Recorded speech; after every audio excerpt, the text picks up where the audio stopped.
तो शायद आज वो तस्वीर भी स्पष्ट हो पाएगी आपके जवाब के माध्यम से। हमारे पास लाइव ऑनलाइन भी बहुत सारे क्वेश्चंस आ रहे हैं। एक सवाल लेते हैं प्लेटफॉर्म एक्स से ही।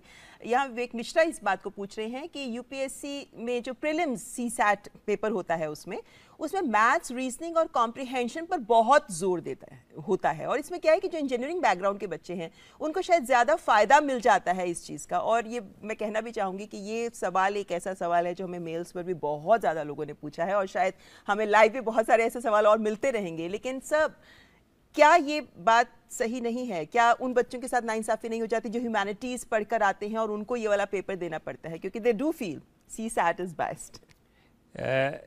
मैं आपको इसके पहले जो पोजीशन है वो समझा दूं। बिल्कुल।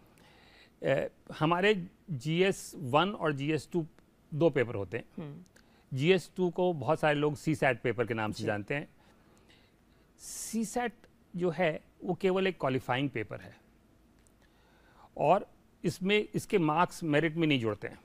तो इसमें जो नंबर मिलेंगे आपको सिर्फ क्वालिफाई करने के लिए, और क्वालिफाई करने के लिए कितने नंबर चाहिए? केवल 33% नंबर चाहिए। दूसरी बात, सीसैट के 3 मुख्य भाग हैं, एक लैंग्वेज, एक क्वांटिटेटिव और एक लॉजिक। और तीनों भागों में बराबर बराबर प्रश्न होते हैं।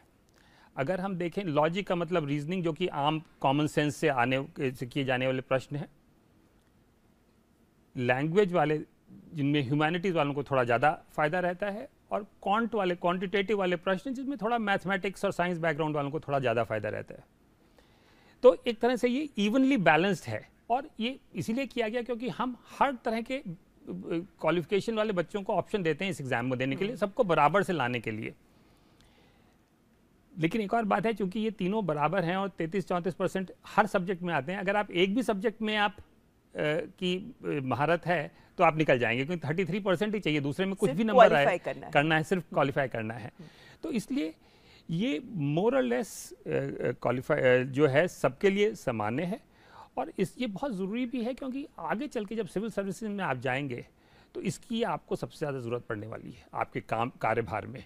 तो ये हमारा, जैसे मैंने कहा, हमारा मकसद सिर्फ परीक्षा लेना नहीं है, हम देश के भविष्य को बनाने वाले सिविल सर्वेंट्स की तलाश कर रहे हैं, इसलिए इसकी बहुत ज़रूरत है। जी।